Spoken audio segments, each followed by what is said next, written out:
La suite des consignes, aujourd'hui jeudi 16 avril, un exercice de révision sur le pluriel et le singulier.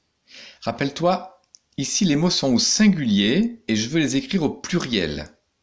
Donc devant, je choisis un petit mot, soit les ou soit des. Ces petits mots s'appellent des déterminants, on verra plus tard. Alors ici, j'écris la cuisine, je choisis, je vais écrire les cuisine. Et qu'est-ce que je n'oublie pas à la fin, quand c'est au pluriel? Je n'oublie pas les lunettes, pour dire qu'il faut un S à la fin. Attention, ici écrit un oiseau. Qu'est-ce qu'on remarque au bout de oiseau? Qu'il y a un U. Donc si j'ai un U, à la fin, je mettrai un X. Les oiseaux ou des oiseaux. Ici, c'est le contraire. Des chèvres, je peux faire les lunettes, des chèvres, les chaussettes, les ciseaux. Les mots sont au pluriel et je les transforme au singulier avec les déterminants un, une, le, la. Alors, des chèvres, masculin ou féminin? Féminin. Donc, je peux écrire la chèvre ou une chèvre. C'est ce que je fais. Je choisis une chèvre.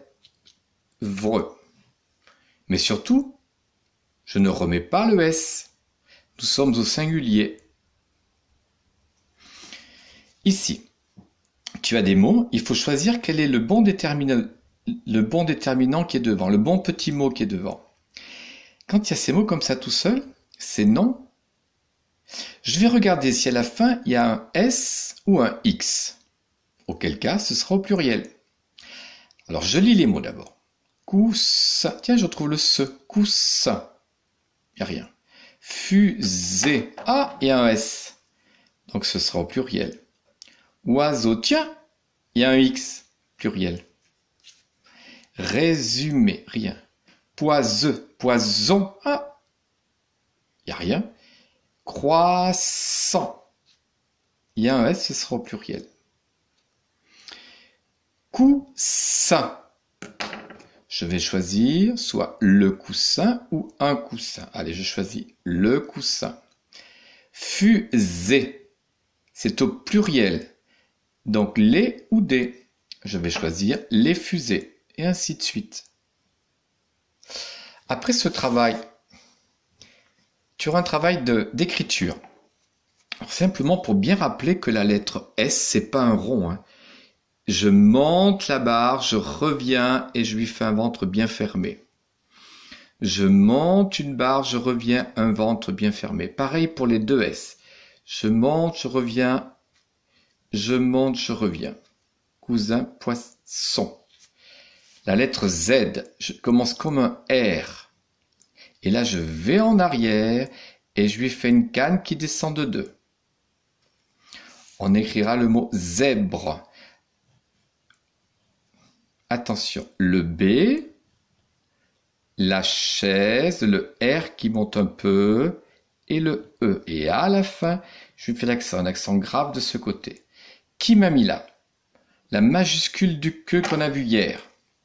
Je la refais, c'est la majuscule du I. Plus les 2 barres pour faire le que. On reviendra sur la majuscule du I.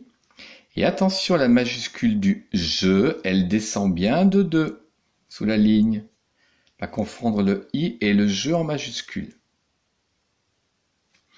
Quand on aura fait l'écriture, tu auras la lecture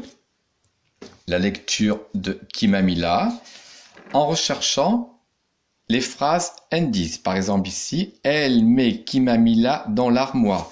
Tu sais comment il faut faire.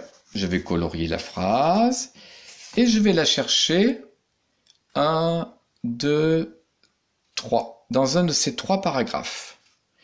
Et je mettrai le dessin correspondant. Dans la lecture d'aujourd'hui, je lis. Les enfants sont stupéfaits. Oh, qu'est-ce que ça veut dire qu'ils sont stupéfaits? Ils sont très surpris. Oh, bouche bée. Ça veut dire qu'ils savent plus quoi dire.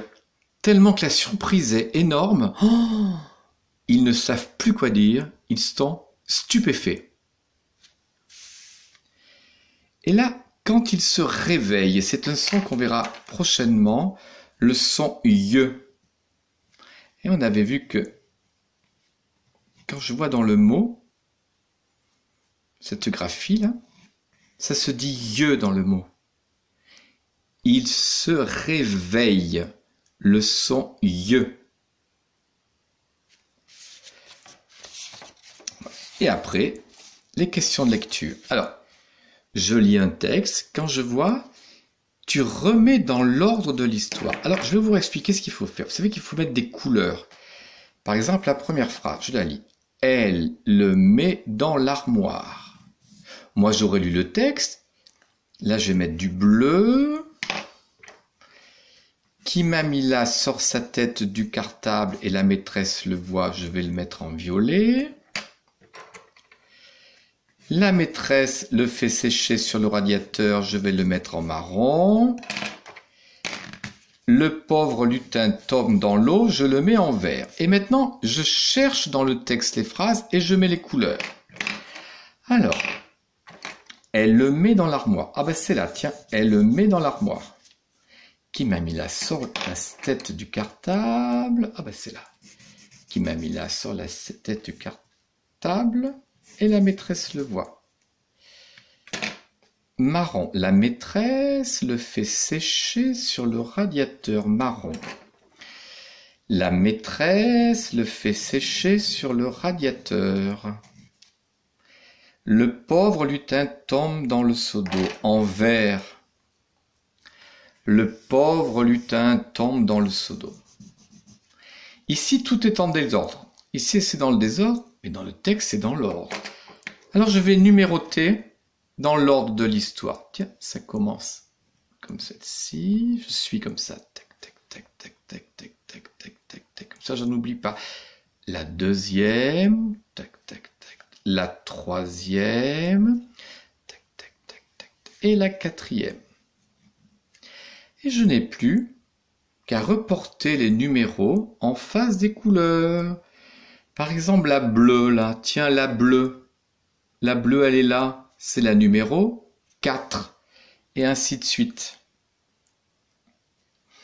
Tu coches le bon résumé de l'histoire. Tu te rappelles, tu vas lire ces 3 petites histoires et dedans, il y a 2 pièges. C'est-à-dire qu'il n'y a qu'une histoire qui est juste. Une histoire qui ressemble à notre histoire d'aujourd'hui. Donc, on va chercher les pièges et on va les passer en couleur. Allez, pour ce, je lis chaque phrase et je m'arrête. La cloche sonne et c'est l'heure de rentrer en classe. Oui, c'est juste ça. Qui m'a mis là sort la tête du cartable. C'est vrai ça. Alorée est furieuse. Oui, c'est vrai.